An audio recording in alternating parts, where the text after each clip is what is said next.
আসসালামু আলাইকুম, আশা করি সবাই ভালো আছেন। সিপিএল 2025-এর দল পেয়ে লাইভে আসলেন সাকিব আল হাসান এবং তিনি কি বললেন লাইভে এসে সেটা জানতে অবশ্যই শেষ পর্যন্ত ভিডিওটি দেখুন। বাংলাদেশের বিশ্বসেরা অলরাউন্ডার সাকিব আল হাসান এবার ক্যারিবিয়ান প্রিমিয়ার লিগ সিপিএল এ সরাসরি চুক্তিতে খেলতে যাচ্ছেন অ্যান্টিগা অ্যান্ড বারমুডা ফ্যালকনসের দলে। কোনো প্লেয়ার ড্রাফটস নয়, সরাসরি সাইনিং চুক্তির মাধ্যমে সাকিবকে দলে ফিরে আসে ফ্র্যাঞ্চাইজিটি। এটা সিপিএল এর ইতিহাসের একটি বড় ঘটনা, কারণ বাংলাদেশের খুব কম সংখ্যক ক্রিকেটারও এমন সরাসরি চুক্তিতে কোনো ক্যারিবিয়ান দলের হয়ে খেলেছেন।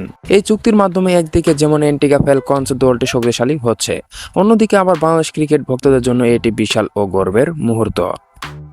আসসালামু আলাইকুম, আশা করি সবাই ভালো আছেন। সাকিব আল হাসান বলেছেন, আমি এই বছরে সিপিএল খেলতে মুখিয়ে আছি। আমি বেশ কয়েকবার সিপিএল খেলেছি। আমি চ্যাম্পিয়ন দলের সদস্য ছিলাম, ফাইনালে খেলেছি, অনেক দারুণ স্মৃতি। এই বছর ফ্যালকনের হয়ে খেলতে মুখিয়ে আছি। আশা করি এবার খুবই সাফল্যমণ্ডিত একটি টুর্নামেন্ট আমরা পার করতে পারবো। সাকিব আল হাসান এর আগে বিশ্বের প্রায় সব জনপ্রিয় ফ্র্যাঞ্চাইজি লিগে খেলে প্রমাণ করেছেন যে তিনি কেবল বাংলাদেশের নয়, বিশ্বের সেরা অলরাউন্ডারদের একজন। আইপিএলে Kolkata Knight Riders, Sunrisers Hyderabad ও পিএসএলে করাচি কিংস, এছাড়াও এলপিএল, বিপিএল ও ফরচুন বরিশালের হয়ে প্রতিবারই দারুণ পারফরমেন্স করেছেন তিনি।